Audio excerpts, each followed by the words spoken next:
आज हूँ श्रावण शेष सोमवार जेनटा कि चारपाली सोमवार थिला आउ आज लास्ट सोमवार रे पहुँची।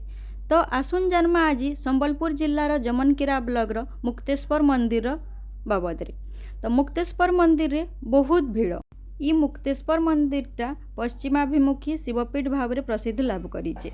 आउ मुक्तेश्वर मंदिर रे काली ठानु एतकी भीड़ जे रातिर 3 बजे मंदिर रे रीतिनीति संपूर्ण होकर भक्त मानकर दर्शन लगी मंदिर खोलीला। आ हजार हजार संख्यार बोलबम आसिक खाली पादरे चली चली देवादेव महादेव का दर्शन लगी पूरा समस्ते लाइन रे ठिया होकर बहुत दर्शन लगी भगवान कर आशीर्वाद भिक्षा करुचन।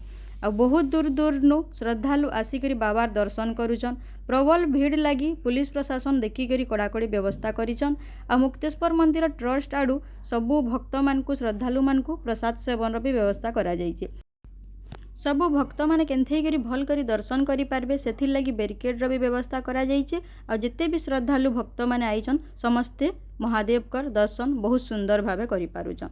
तो आके देखुन वीडियो रे केते सुंदर भगवान कर पूजा अर्चना चलीछे। नमः पार्वती पतये हर हर महादेव शंभु।